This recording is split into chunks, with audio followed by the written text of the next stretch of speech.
Alhamdulillahi Rabbil Alamin, salatu wassalamu ala man la nabiyya ba'da. Në vazhdim të çështjeve rreth ezanit, pika e radhës apo çështja e radhës ka të bëjë me kushtet e muezinit. Pra cilat janë ato kriterë, ato kushte që duhet të plotësoj dikush që të quhet muezin apo të jepet e drejta të thëras ezanin. Kjo për faktin vëllezër se ezani është adhurim dhe ashtu siç ka kushtet e veta, por edhe personi i cili kryen këtë adhurim duhet të plotësojë më parë disa kushte, me qëllim që adhurimi të dalë i plot, i bukur, i saktë. Kushti i parë nga kushtet që duhet të ketë muezini është Islami. Pra duhet të jetë musliman ai që thëret ezanin. Sepse nuk pranohet nga pabesimtari ezani. Nuk pranohet nga pabesimtari ezani, pra nuk pranohet ky adhurim. Thot Allahu subhanahu wa ta'ala: "Wa ma mana'ahum an tuqbala minhum nafaqatuhum illa annahum kafaru billahi wa bi rasulih." Dhe nuk i pengroi ata nga pranimi i sadakave të tyre, përveç faktit që ata mohuan Allahun dhe të dërguarin e tij. Pra nuk u pranoshin sadakat, për shkak të gjendjes së kufrit që kishin. Edhe ky ajet, edhe pse përmend sadakan, përfshin çdo adhurim. Pra nëse njohim një pabesimtar me zë të bukur, këngëtar, na vjen në xhami dhe thot kam qejf të thëras ezanin, por ai është pabesimtar, nuk lejohet. Le të ketë zërin më të bukur dynjas. Nuk lejohet kjo gjë, sepse ezani është adhurim dhe si rrjedhoi duhet të kryhet nga musliman. Dhe kjo është edhe me ixhma të dietarëve, pra dietarët përcjellin ixhma, konsensus, dakordësi të plotë se nuk lejohet dhe nuk është i saktë dhe nuk duhet që muezini të jetë apo ai që thret ezanin të jetë pabesimtar. Pra si të vi dikush etj. Dhe kjo ndër të tjera për faktin se ezani duke qenë se është adhurim kërkon nijet. Dhe pabesimtari nuk bën nijet. Dhe gjithashtu pabesimtari nuk është nga ata persona që u kërkohen të bëjnë adhurimet. Pse do thoni ju? Sepse i mungon origjina, baza e fesë, që është tauhidi i Allahut, adhurimi i Allahut, besimi i Allahut, njohshmëria e tij. Pra nëse na vjen një dervish Bertashi këtu, edhe thot, unë jam vllai juaj, kam qejf thras ezanin, sepse kam zanin bil, mashallah, kam qenë këngëtar më para, thot. Çfarë do bëjmë ne? A lejohet në fe? Apo jo? Jo, nuk lejohet. Sepse ai është pabesimtar, derisa të lërë shirkun. Derisa të lërë shirkun e tij. Kushti i dytë është logjika, aftësia mendore, pra të mos jetë i marrë, të mos ketë sëmundje mendore. Kjo për faktin vëllezër se ezani apo thirrja e ezanit nga një person me sëmundje mendore konsiderohet si diçka e parëndësishme. Njerëzit e marrin për bazë fjalën e njeriu të marrë, ai edhe mund t'i shajë ata, por se marrin për bazë, i tillë është. E tolerojnë. Njëjtë edhe çështjet fetare prej tij, sidomos kur kanë bëjnë me namazin apo agjërimin e të tjerëve, sepse ezani ka lidhje edhe me agjërimin, ezani sabahut dhe i akşamit, nuk mund të jepen dhe t'u lihen si çështje personave që nuk u merret fjala për shkak të mangësisë së tyre. Dhe kjo është ditë, dhe ky kush është me ixhma të dietarëve. Dhe ixhmai vëllezër ka peshë.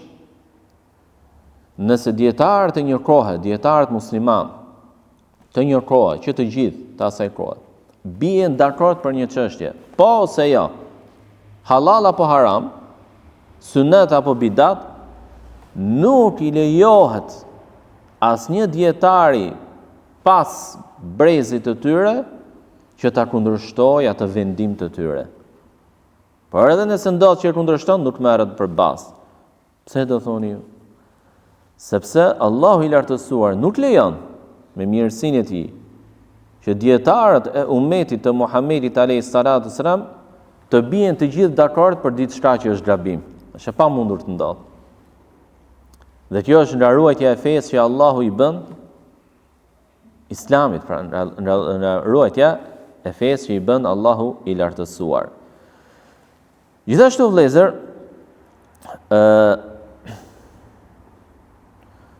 nëse njerëzit do të dëgjojnë ezanin e njeriu të marr, njeriu me probleme mendore,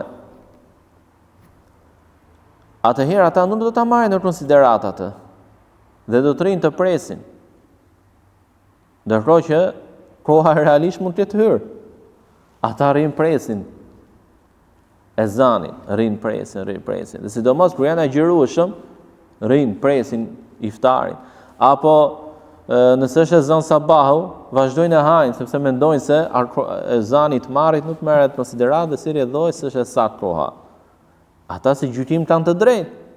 Prandaj nuk lejohet që njeriu i tillë të caktohet apo t'i lejohet të jepet e drejta për të thirrur ezanin. Gjithashtu ndër të tjera, ezani është nga shenjat e mëdha të kësaj feje. Është nga shenjat e mëdha. Dhe nëse çështjet e madhore të fesë u lihen në dorë personave të papërgjegjshëm, atëherë ky nuk është madhërim për fenë. Ky nuk është madhërim për fenë. Kushti i tretë të jetë mashkull. Muezini i cili thërret ezanin në xhamia, apo muezini që e thërret ezanin për burrat, duhet të jetë mashkull. Dhe ky është mendimi i shumicës së dietarëve. Dhe ky është mendimi padyshim i saktë.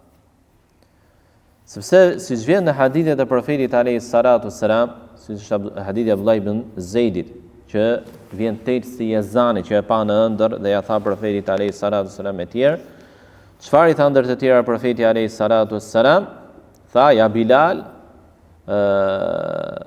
Umeri radiallahu anhu tha, sikur të cartonim një burr për të thirrur për ezan, dhe profeti alayhis salatu selam tha ja Bilal, qum fanad bis salati. O Bilal, ngrihu dhe thirr për namaz. Umeri radiallahu ta'ala anhu tha, të dërgojmë një burr. Dhe profeti alayhis salatu selam urdhëroi Bilalin. Dhe të gjithë muezinët e profetit alayhis salatu selam kanë qenë meshkuj. Gjithashtu zëri i femrës në natyrshmërinë e saj nuk është auret. Por kur thërret ezanin, atëherë padyshim që do të stërhollohet, do të zgjatet, pra do të përpiqet ta bëjë sa më të bukur, gjë e cila çon dhe në fitnë. Gjë e cila çon edhe në fitnë. Dhe gjithashtu ezani, thon dietarët, është nga çështjet, pozicionet që u takojnë burrave, siç është imamlliku apo roli i gjykatësit. Njëjtë edhe ezani. Janë nga pozicionet që u takojnë në mënyrë të veçantë vetëm meshkujve. Kusht tjetër, dhe përse me që përmendëm çështjen e ezanit nga femrat, lind pyetja, po ndërmjet femrave, pra janë një grup femrash muslimane, a u lejohet atyre që njëra prej tyre të thrasë ezanin edhe të thrasin dhe ikamet? Kjo kur nuk ka meshkuj për qark, pra është e sigurt që zëri nuk dëgjohet. Dietarët kanë dhënë mendime të ndryshme. Më e mira dhe thonë që kjo është një çështje ijtihadie. Dhe më e mira është që femra dhe femrat e falin namazin e tyre pa ezan dhe pa ikamet. Lejohet që të dali dikush prej tyre imame, por jo të tharasin ezan dhe ikamet. Kjo është më e mira për dal nga debati i dietarëve.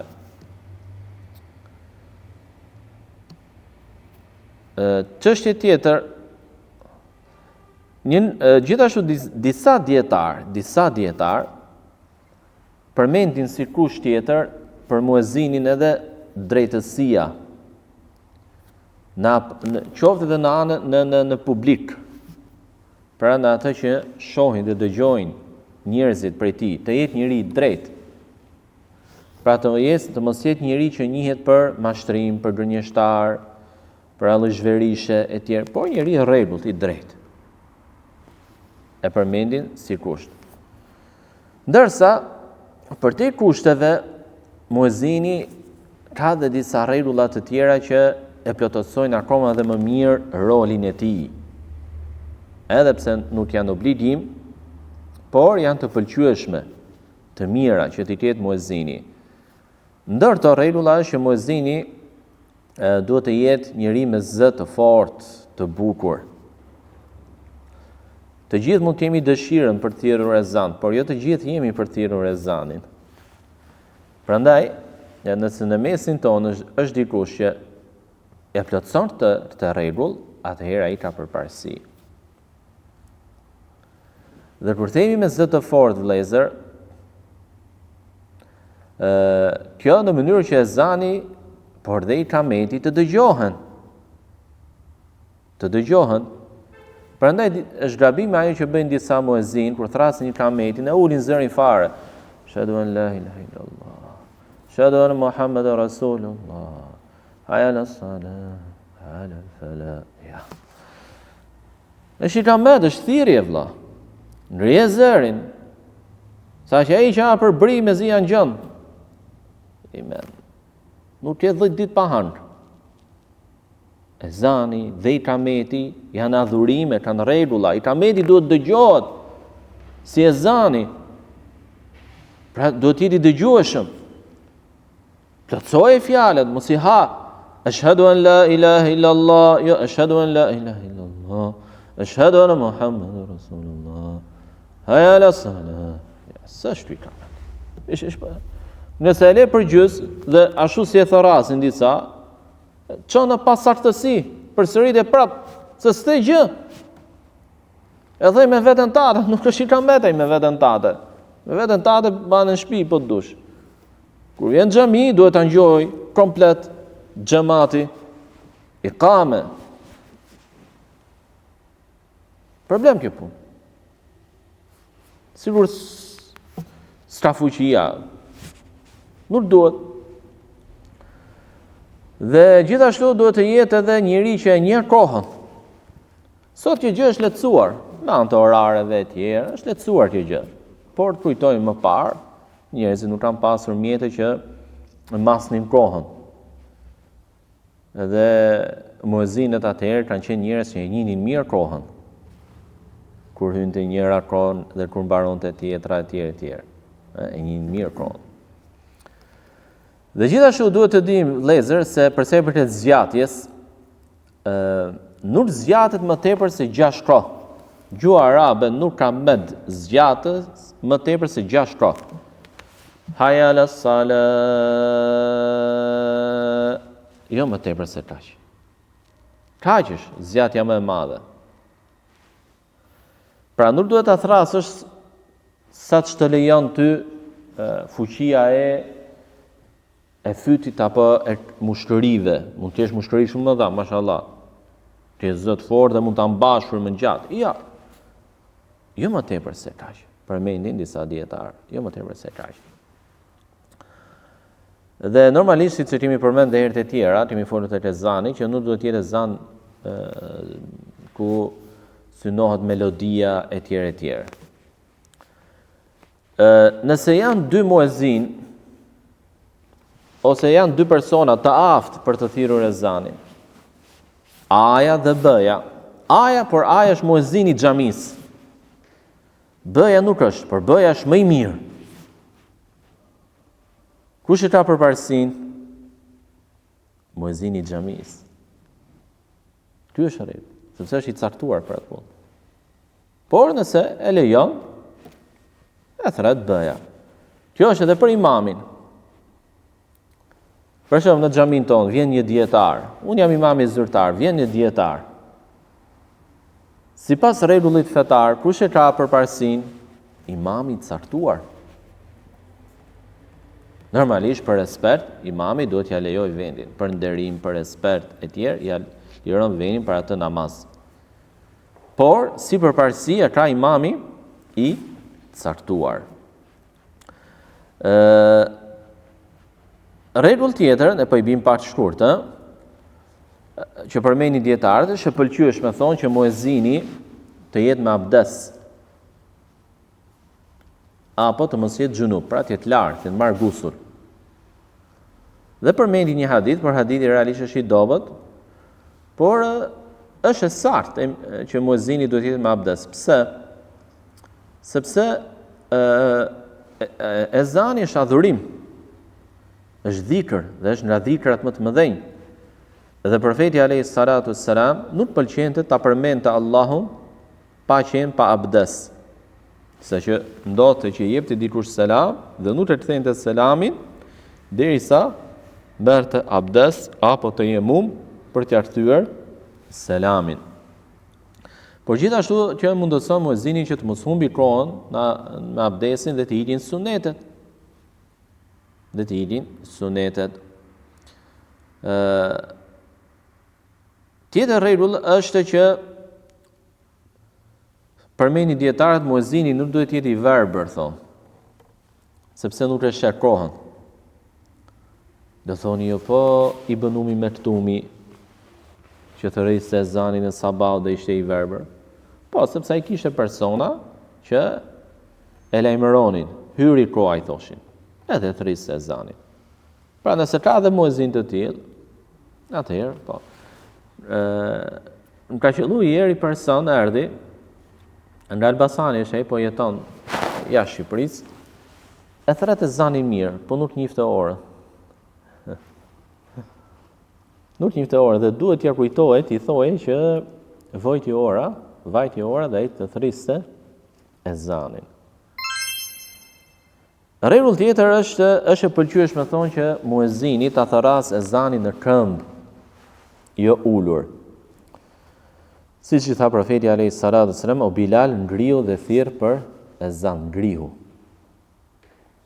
Dhe kjo është më e mira.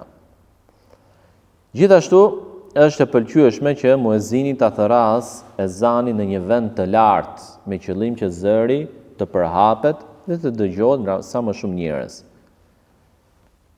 Kjo për ato raste kur nuk ka mikrofon. Sepse sot, alhamdulillah, Allahu Azza wa Jalla ka lehtësuar këtë gjë, duhet i dhënë njeriu të aftësinë të bëjë shpikje, ndërtosh edhe mikrofoni, vendosja altoprolantëve sipër në minare, ja lehtëson muezinit, duhet mos qenë nevoja të hip në shkallë, që ndonjëherë janë të vështira të disa minare, të rrezikshme, por ta thrasë ezanin poshtë ku është dhe mjetet e montuara lart e bëjnë përhapjen e ezanit të tij. Por nëse nuk ka, atëherë hipën në një vend të lartë, siç vepronte Bilali radhiyallahu ta'ala anhu, i cili hipte në taracën e një shtëpie që ishte një shtëpinë, taracën e një shtëpie të një gruaje dhe thërriste ezanin. Rregull tjetër është që ta ngrejë zërin e tij muezini. Ta ngrejë zërin e tij. Pra, nuk po themi të bërtas, sepse bërtitmja e humb bukurinë e thirrjes, nga shtrëngimi i tepërt e tjerë. Por ta ngrejë zërin deri në atë mas sa nuk cënon apo nuk humb bukurinë e ezanit. Pra ka disa vëllezër që kanë xhelozi për ezanin dhe duan të dëgjohet shumë. Dhe e shqyn fytin e tij, por kur e dëgjon të marrohesh, sepse i del zëri i qerur, i egër, jo. Thirr ezanin me zë të lartë pa e humbur dhe pa ndryshuar ëmbëlsinë e zërit që të ka dhënë Allahu. Sot nuk është nevoja të qirësh, sepse janë mjetet që e bën shumë mirë këtë gjë. Rregull tjetër që përmend dietarët është që ti vendos duart e tij, gishtat e tij në vesh. Është e pëlqyeshme thonë. Ti vendos gishtat e tij në vesh, si përcillet nga Ebu Gjuhejfe, thot, e pash Bilalin, duke thirrur ezanin, duke o rrotulluar dhe duke rthyer gojën e tij herë këtej e herë andej, ndërsa gishtat i kishte futur në veshët e tij. Cila është urtësia e futjes së gishtave në vesh? Përmendin dietarët, dhe urtësi thonë, ndoshta mund të jetë që ai që është nga larg, sidomos xhamiat që kanë qenë më ndryshe në atë kohë që janë sot, ta kuptoj që ky njeri në këmbë po thorret ezanin. Të tjerë thonë që kjo ndër të tjera i jep edhe forcë ezanit, pra e ndihmon njeriu që të ketë zë më shumë mbyllja e veshëve. Allahu alem. Tjetër rregull është që ezani të zgjatet, fjalët e ezanit të zgjaten, ndërsa të ikametit të jenë më të shkurtra, më të prera. Keni parasysh? Qartë? Dhe kjo vjen në hadithin e profetit alayhi salatu wassalam, që i thotë Bilalit radiallahu ta'ala anhu, apo Umar i dikujt për sahabëve, nuk jam i sigurt tani, o Bilal, profetit alayhi salatu wassalam, është më e mundshmja, kur të thërasësh ezanin, zgjati fjalët në ezanin tënd. Dhe kur të thërasësh ikametin, shkurtoj ato. Pra ikameti nuk mund të thirret si thirret ezani, por as ezani si thirret ikameti. E qartë siç është inshallah? Gjithashtu këtu hyn edhe zgjatja e tepruar në ezan, ka disa ezane në disa vende që e shndrojnë në këngë ezanin. Ezani është thirrje, nuk është këngë. E dredhin zërin e tyre, e tjerë, sa kalojnë në çështje të papëlqyera apo dhe në bidate në këtë adhurim. Një tjetër sunet nga sunetet që duhet bëjë muezini gjatë thirrjes së ezanit është të kthehet nga kibla. Sepse çu vepronin muezinët në kohën e profetit alayhi salatu wassalam, ktheheshin nga kibla. Dhe gjithashtu ezani është thirrje që i thërret muslimanët për një adhurim që i kthen ata nga kibla, dhe që është falja e namazit. Gjithashtu ezani, thonë dietarët, është nga dhikrat më të bukur, dhe duke qenë si i tillë, kthehet nga ana më e mirë. Por mjafton si argument që muezinët në kohën e profetit alayhi salatu wassalam ktheheshin nga kibla në thirrjen e ezanit. Dhe përveç fjalëve hayya ala salah, hayya ala falah, që kthehet djathtas dhe majtas. Por jo me trup, kthehet me pjesën e sipërme të trupit të tij, pra kthen kokën. Pra jo të lëvizi trupin e tij, pra këmbët e tij, por vetëm për shembull është në këtë mënyrë, hayya ala salah, pra kthehet kthen vetëm këtë pjesë. Jo të kthehet i gjithi me trup. Por, siç e përmendim në transmetimin e Ebu Gjuhejfes, që thot, pash Bilalin radiallahu anhu të thërrisë ezanin dhe përmendi që goja e tij, pra nuk ta trupi i tij, lëvizte herë këndej dhe herë andej, pra djathtas dhe majtas. Elusim Allahun subhanahu wa taala të japi dituri në fenë e tij, na ruaj neve nga gabimet, o subhanakallahumma bihamdik, ashhadu an la ilaha illa anta astaghfiruka wa atubu ilayk.